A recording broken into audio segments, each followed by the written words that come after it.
안녕하세요. 결혼을 앞두고 있던 남자친구와 파혼을 결심한 30대 여성입니다. 평소에도 현실적이고 계획적인 성격이라서 나름대로 꼼꼼하게 따져보고 신중하게 결정했던 결혼이었는데 이렇게 파혼으로 끝나게 되다니 무척 씁쓸합니다. 솔직히 지금도 왜 사귀는 동안 남자친구의 그런 면을 알아차리지 못했는지 이해가 되질 않아요. 1년이란 시간이 사람 한 명을 파악하기엔 부족했던 걸까요? 스스로 괴롭고 부모님 가슴에 대못을 박은 것 같아 죄송할 뿐입니다. 하지만 아닌 걸 알면서도 체면이니 자존심이니 하는 것들 때문에 못 본 척 넘어갈 수는 없었네요. 남자친구와는 친구의 소개로 만났어요. 저는 친구가 많은 편은 아니지만 그래도 개중에 나서기 좋아하는 몇몇 친구들이 있거든요. 그리고 그 친구들의 주도로 싱글끼리 모여서 작은 모임을 가진 적이 있어요. 그리고 그때 남자친구를 처음 알게 되었습니다. 그러니 정식으로 소개를 받고 그런 것은 아니고 그냥 모임에서 처음 얼굴을 익힌 거죠. 하지만 이후로 바로 연인 사이가 되었거나 한 것은 아닙니다. 본격적으로 만남을 가진 건 그 모임이 있고 1년이 지나서였어요. 남자친구가 혹시 자기를 기억하냐면서 연락을 해왔고 그렇게 가벼운 안부를 주고받다가 연인이 되었거든요. 당시 남자친구도 저도 30을 넘긴 때였으니 서로 굳이 입 밖으로 꺼내진 않았어도 이 만남이 결혼을 전제로 하고 있다는 사실을 잘 알고 있었습니다. 그리고 다행히 사귀는 동안 저희는 어느 다른 연인들처럼 작은 다툼을 몇 차례 하긴 했지만 그게 다였어요. 서로 말로 상처를 준 적도 없고 서로의 믿음을 흔들 만한 행동도 하지 않았으니까요. 그래서 자연스럽게 결혼을 약속하게 되었던 거고요. 남자친구에 대해서 먼저 조금 이야기를 해보자면 남자친구 아버님은 중학교 선생님이셨고 어머님은 전업주부셨습니다. 그리고 남자친구는 그런 아버님의 영향 때문인지 역시 초등학교 선생님으로 근무하고 있었어요. 그리고 선생님이란 직업은 원래 연금제도가 잘 되어 있잖아요. 그래서 남자친구에게 따로 묻진 않았지만 적어도 부모님들이 노후 준비는 되어 계시겠구나 생각했네요. 뿐만 아니라 남자친구가 말하길 자기는 따로 어머님 아버님한테 용돈을 드리고 그런 적도 없다대요. 그래서 정말 다행이란 생각이었습니다. 재정적인 부분에 있어서 크게 걱정할 일은 없겠구나 싶었으니까요. 그리고 저에 대해서도 이야기를 해보자면 남자친구가 아버님의 영향을 받았듯 저 또한 친정부모님의 영향을 많이 받았습니다. 부동산업에 종사하시는 친정부모님 덕분에 저는 또래들보다 비교적 이른 나이에 부동산 투자에 눈을 뜰 수 있었거든요. 저는 다른 친구들이 명품 사고 여행 다니고 하던 시기에 알뜰살뜰 돈을 모아 조금씩 투자를 시작했고 덕분에 30이 넘어서는 서울과 경기도에 아파트 한 채씩 그리고 월세 나오는 상가도 하나 갖게 되었습니다. 솔직히 또래들에 비해 경제적 시간적으로 여유 있는 일상이 가능했지요. 그리고 저는 이런 제 조건이 어디 가서 빠지는 조건이라곤 생각하지 않았습니다.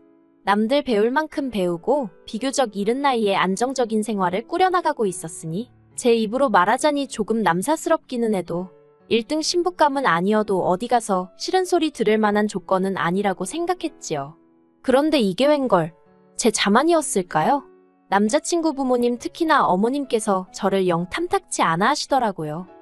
처음 인사를 드리러 갔던 자리에서 어머님께선 날쌘 목소리로 저에게 무슨 일을 하고 있냐 물으셨습니다.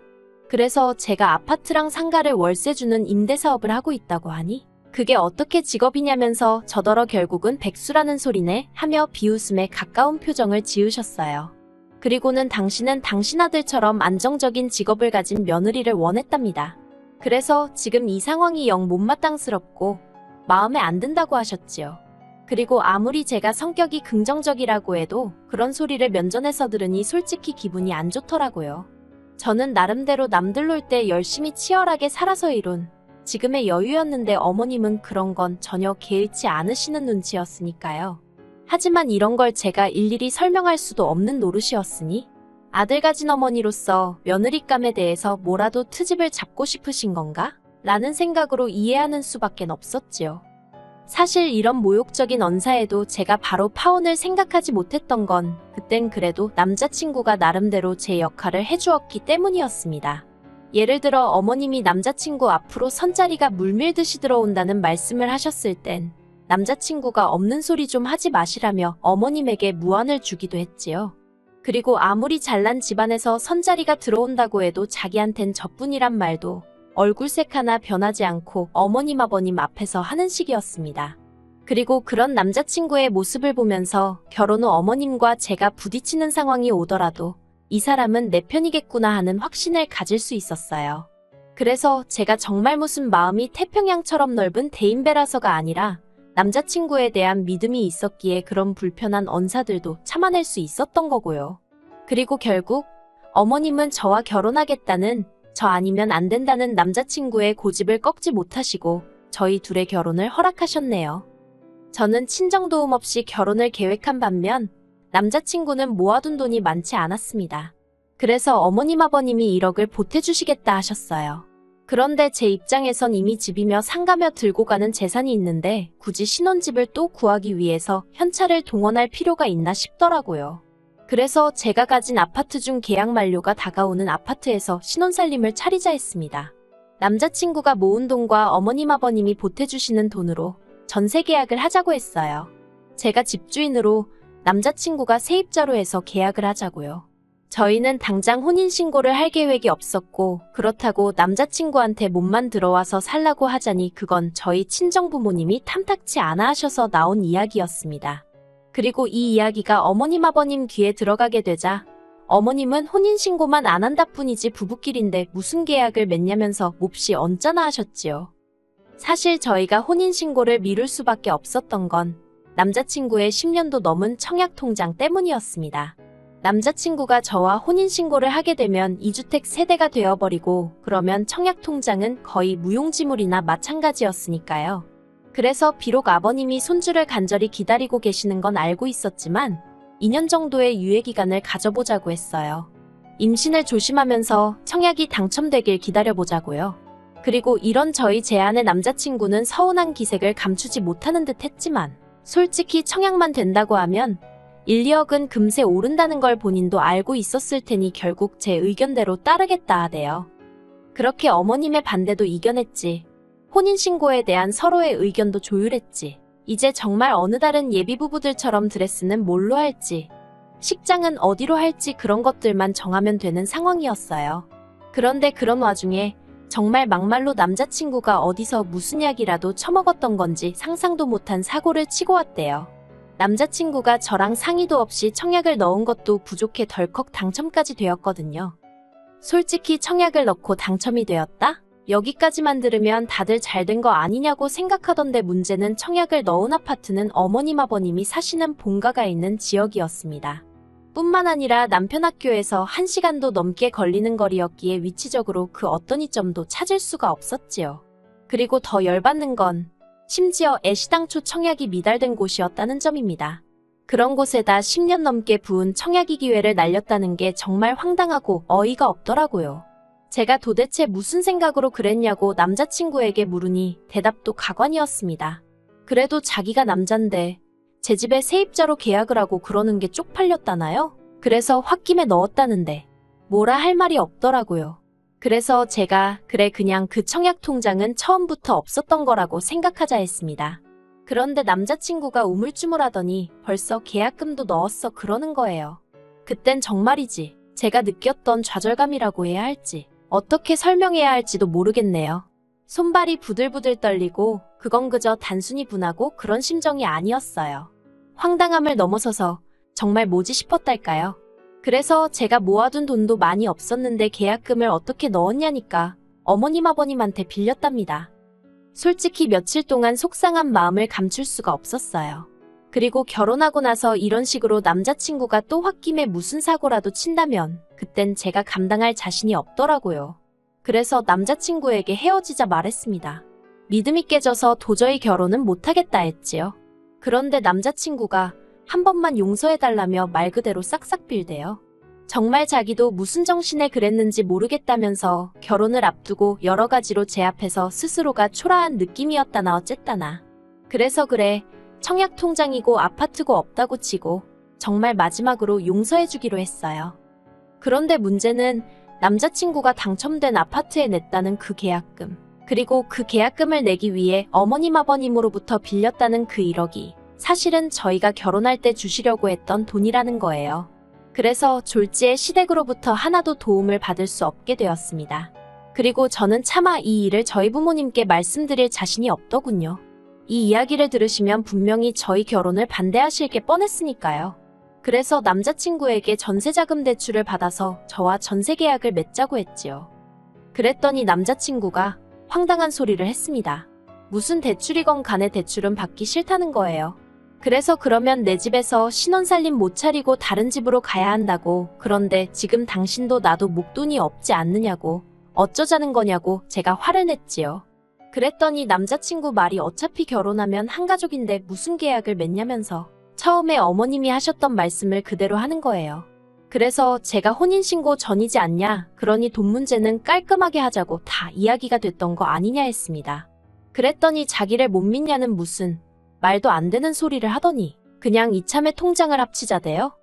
어이가 없어서 남자친구한테 우리가 왜 통장을 합치냐고 했어요. 처음부터 월급 관리도 따로 하자고 이야기를 했고 돈 문제로 어설프게 얽히지 말자고 했는데 이제 와서 무슨 소리냐고요.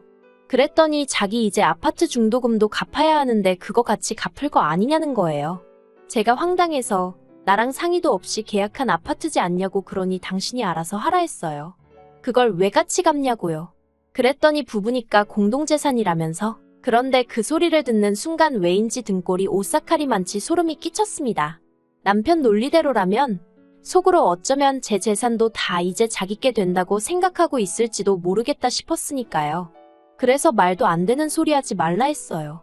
그건 당신 재산이고 내 재산은 내 재산이고 설령 언젠가 공동재산이 되더라도 그건 우리가 혼인신고를 한 이후의 이야기지 지금은 아니라고요.